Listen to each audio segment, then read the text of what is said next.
Selanjutnya yaitu graf planar dan graf bidang. Graf planar. Graf planar adalah graf yang dapat digambarkan pada bidang datar dengan sisi-sisi yang tidak saling memotong atau bersilangan. Jika tidak, maka ia disebut graf tak planar. Contoh graf planar bisa dilihat di sini. Nah, di sebelah kiri, misalnya ada graf 1, terlihat bahwa graf 1 digambar yang pertama ini memiliki sisi-sisi yang berpotongan. Nah, graf ini bisa disebut graf planar apabila kita bisa menemukan bentuk lain dari graf tersebut sehingga tidak saling berpotongan atau bersilangan. Misalnya, sisi diagonal yang ini kita tarik keluar menghasilkan graf sebagai berikut. Sehingga tidak ada sisi yang bersilangan lagi. Maka ini disebut graf planar. Nah, contoh graf tak planar. Bisa kita lihat di bawah ini, terdapat banyak sekali sisi-sisi yang berpotongan atau bersilangan. Kita akan mencari bentuk lain dari graf tersebut sehingga tidak ada sisi-sisi yang saling berpotongan atau bersilangan. Misalnya, sisi yang mendatar ini kita tarik keluar, menghasilkan ini.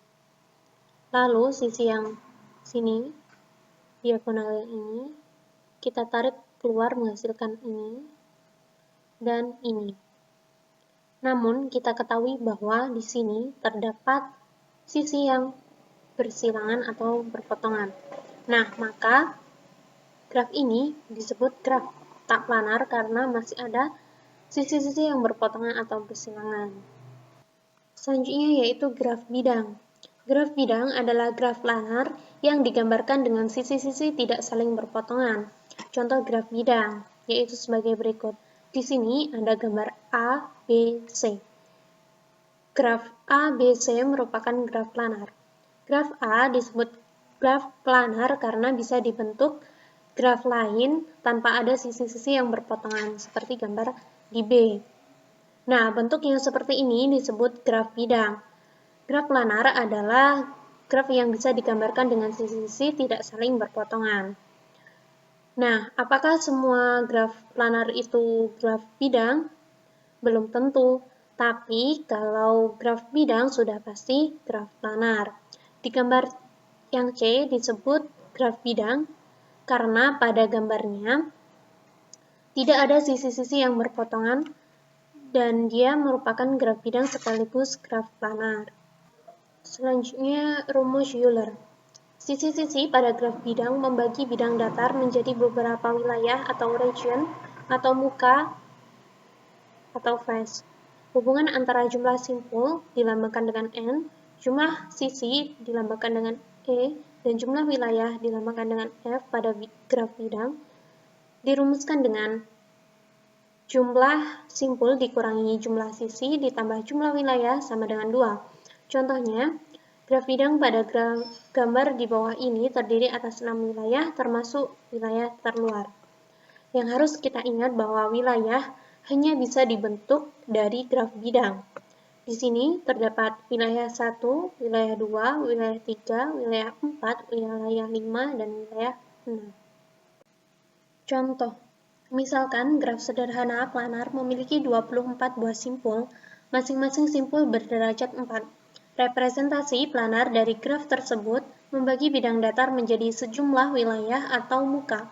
Berapa banyak wilayah terbentuk? Penyelesaiannya diketahui, N sama dengan 24.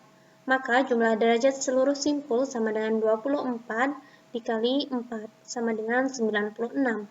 Menurut lemma jabat tangan, jumlah derajat sama dengan 2 kali jumlah sisi, sehingga jumlah sisinya sama dengan jumlah derajat dibagi 2 sama dengan 96 dibagi 2 sama dengan 48. Nah, dari rumus Euler, N dikurangi E ditambah F sama dengan 2, sehingga jumlah wilayahnya yaitu 2 dikurangi 24 ditambah 48 sama dengan 26 buah. Selanjutnya yaitu ketaksamaan Euler. Ketidaksamaan Euler digunakan untuk menunjukkan keplanaran suatu graf sederhana. Kalau graf planar, maka ia memenuhi ketidaksamaan Euler. Sebaliknya, jika tidak planar, maka ketidaksamaan tersebut tidak dipenuhi. Ini dinyatakan dalam koroleri berikut. Koroleri 8.1. Jika G adalah graf sederhana terhubung dengan E adalah jumlah sisi dan V adalah jumlah simpul, yang dalam hal ini V lebih dari sama dengan 3, maka berlaku ketidaksamaan Euler E kurang dari sama dengan 3V dikurangi 6. Contohnya pada gambar berikut. A. Pada graf K4, N sama dengan 4, E-nya sama dengan 6, memenuhi persamaan 6 kurang dari sama dengan 3 kali 4 dikurangi 6. 6 kurang dari sama dengan 6. Dengan kata lain, K4 adalah graf planar. B. Pada graf K5, N-nya sama dengan 5, E-nya sama dengan 10. K5 tidak memenuhi persamaan Euler sebab 10 lebih dari sama dengan 9, atau 10 lebih dari sama dengan 3 dikali 5 dikurangi 6. 10 lebih dari sama dengan 9. Hal ini menunjukkan bahwa K5 tidak planar.